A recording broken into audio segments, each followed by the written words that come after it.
What's up, guys? So today I wanted to talk about how to vanish a coin and the difference between techniques of fake takes and fake puts, and how one might be better than the other, and some other differences. I'll be looking at some material in Bobo's Modern Coin Magic, so follow along with me as I explore this stuff and even give you some subtleties to make these old techniques look even better. Let's go.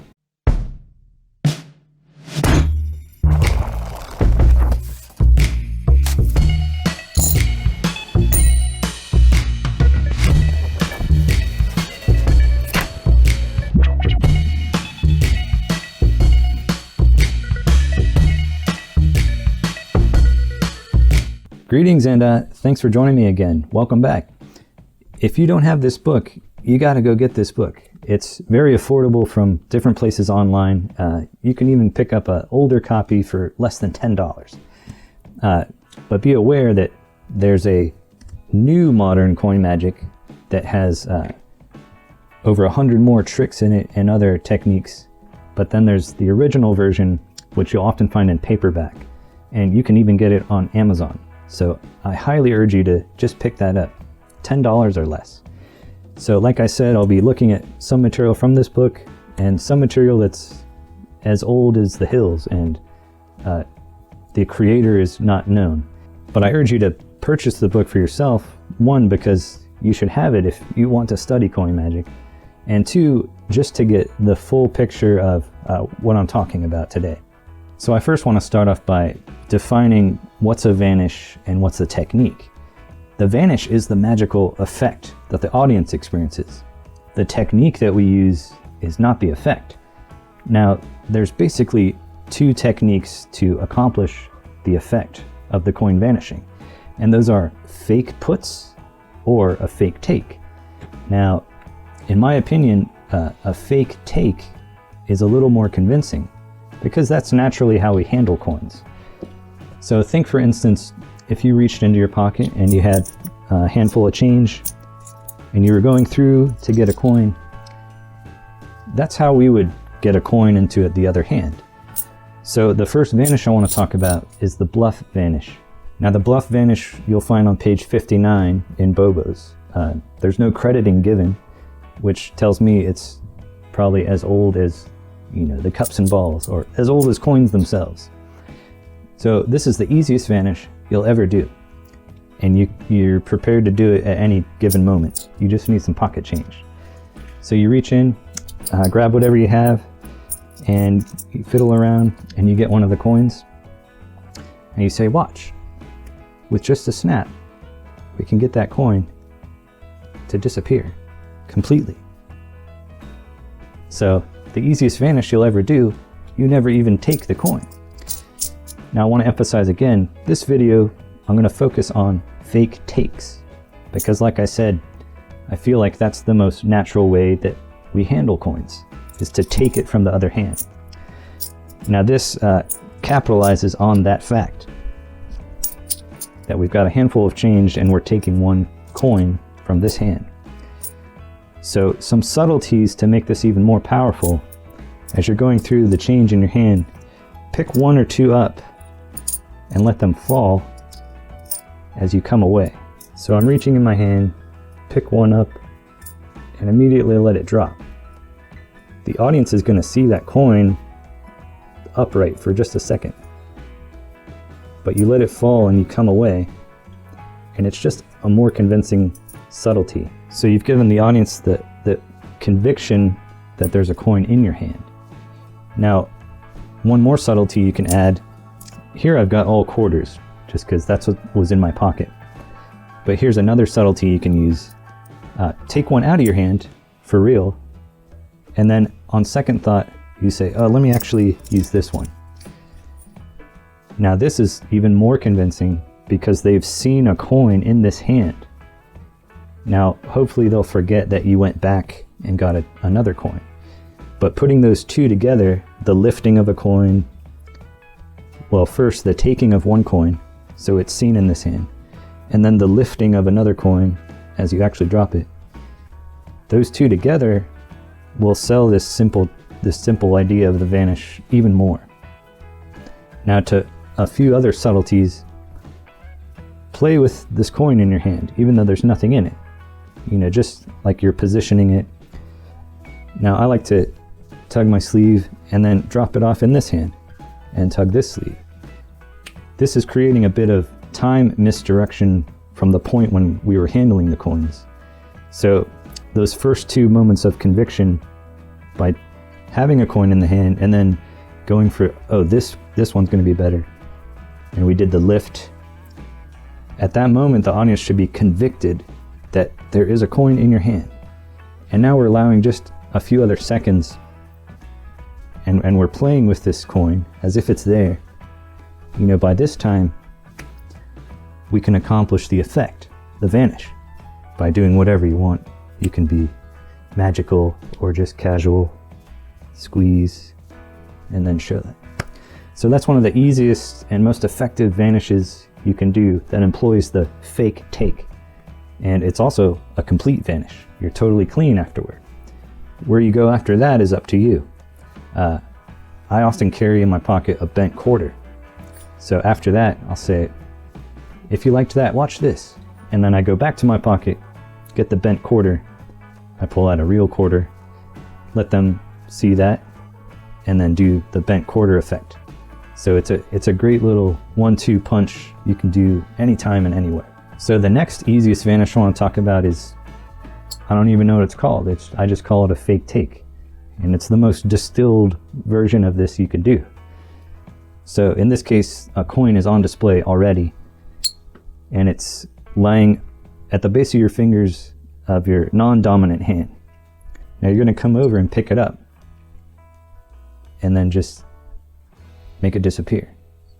So this is, like I said, the most distilled version of a fake take there is. You just plant your fingers on top of the coin, thumb behind, and you lift away. At the same time, this hand kills the view of that coin and then drops to the side. About the easiest vanish you could do. Some subtleties for this. I always like to pay attention to what not just my eyes are doing, but my whole body. So if the coin is in my left hand, I want to sort of be pointed to my left. So my posture is shifted to my left. My weight's on my right leg, and my whole torso is pointed here, along with my eyes, because the audience will follow wherever you're looking too. Don't forget that. So we start off to the left, we do the fake take, the left hand kills, then drops, and during this whole move, the torso, the eyes, everything's now rotating to the right, because the coin's in our right hand. It's all one motion with these pieces working together. Now do the Slidini-esque, fiddling with the coin. Give it 1 second before you show it's gone. Make some reason for the coin to be disappearing. You never want to just go like this and it's gone. That's not convincing. Not even dogs are fooled by that. Like when you have a ball and you fake throwing the ball. So humans also obviously won't be fooled by that. You need to insert a little bit of time and a little bit of reason or motivation for the effect to happen. So we're starting on the left, looking at the coin, taking it in the right, and turning to the right. Now wait, you can snap, and then it's gone. So that's about the second easiest vanish you can do using the fake take technique. Now this next technique is sort of building off the previous one, and I think it's often overlooked because there's no pictures of this particular trick in Bobo's, but you'll find it on page 28 from John Mulholland. It's called the Slide Vanish, and it looks something like this. Now it's almost like the previous one where we're just pretending to lift it off of our other fingers, but all we're adding to this is a little bit of a slide. Now in the text it says to get the coin wedged between the pinky and the first finger, which I find unnecessary. In particular, if you're using actual silver coins, you'll find that silver tends to just kind of grip to the hand. especially if your hand is a little bit moist. So as the coin slides, you'll find that as it reaches the pads of the fingers, it wants to just hang there. So that's all I use. I don't try to wedge the coin between my fingers. So that's one little subtlety on this one. Another one is I like to plant my fingertips into my palm. So as that coin comes down, it looks like it's really falling into the left hand. And again, the coin's in the right hand, so we're pointed to the right. As we do the move, the right hand just swivels, killing the view of the coin, and then drops. And then we're turning everything to the left because the coin's in the left hand, supposedly. Now again, you want just a second of delay between the effect happening. So as the right hand drops, you can classic palm that, which frees your fingers up to wave or snap, giving reason for the vanish. So again, the coin's in the right hand. You can be talking about the coin, flip it in the air, but get it into the palm so you have room to slide. So it comes down, the right hand swivels away like this. Now adding the left hand, it's just a fake take. Turn to the left, the right hand can classic palm. We can do whatever we want to cause the vanish and then reveal. So again, that's one of my favorite vanishes that you don't see a lot of people using, but it's got a killer retention of vision for it. So I urge you to play with that one. Again, that's on page 28 in Bobo's. Now the fourth vanish I've talked about a lot on this channel, and I even have a video devoted to it, so I urge you to check that out too. The old French drop. Now I'll briefly go through my touches on it, but again, I urge you to check out that video for a really in-depth look into it. So we all know the French drop, and this is another version of a fake take. So a coin is on display and then taken by the other hand to vanish. And that looks okay. But I want to show you a couple things to really make it more convincing and more elegant. So the first thing is, I see a lot of people, they'll place the coin into this position only to take it again with the same hand. Now this makes no sense, and it's suspicious. It draws suspicion because it looks weird. So the coin should be in the hand that you're going to take it from the whole time. Now, if you can't bring the coin up on edge, you need to learn this. And this is the only thing I can think of that why people do that like this. Like, can they not put the coin up with one hand? So all I'm doing is pushing the coin to the fingertips. The right finger comes back to the edge. So it's only held by the thumb and first finger. At which point the middle finger catches the front edge, and then the right finger supports the face of the coin. So if you can't just do that with one hand, then you need to practice that first. So moving on, the coin's on display, on edge. I like to show it up here, and this is a good reason if you're using an old silver dollar, or a silver dollar in general, which a lot of people haven't even seen, an Eisenhower dollar. It gives you a chance to show the coin in a display kind of way. Yeah, this is a old silver dollar, actual silver. It's from 1923, called a peace dollar. The cool thing about this, these ones vanish. Now there's a few subtleties I'm throwing in there. Again, I start up here, and I'm turning the coin, talking about the coin.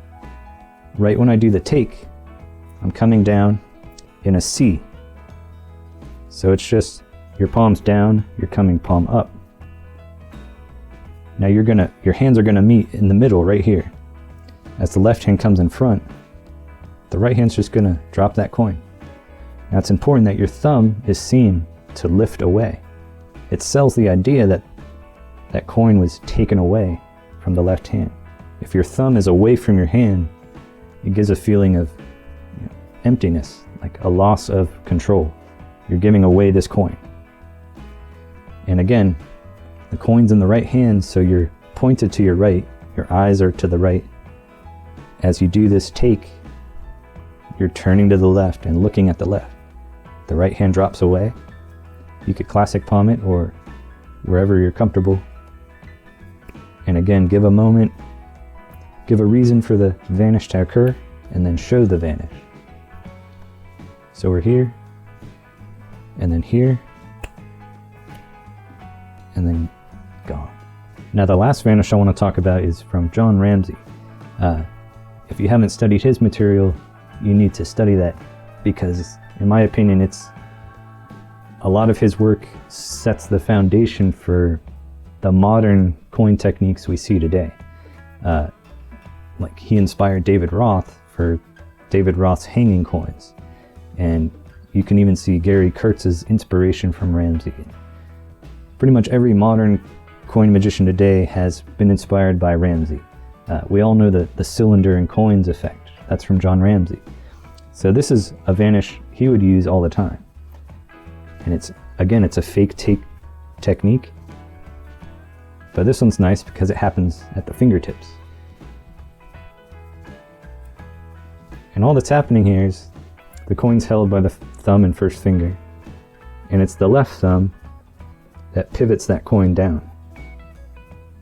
Of course, the left fingers are covering this. So this is an exposed view. So you're coming away like this, as if you took the coin from the right hand. So it's the left thumb getting the farthest edge and allowing that coin to pivot down in a counterclockwise direction. You come in front and then pull away.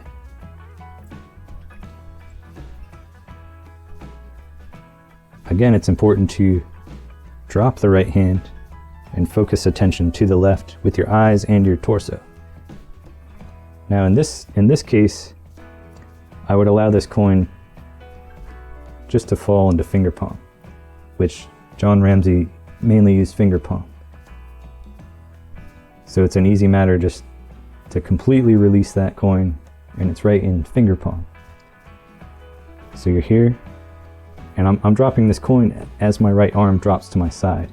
It's happening together. So I'm in finger palm now. And then you can play with this moment and show your hands empty. So that's it for this week, guys. I just wanted to explore some easy techniques for vanishing a coin. Now these were all fake takes. Next week I want to explore fake puts, and you decide which is better, fake takes or fake puts. So join me next week as I explore those. Thanks.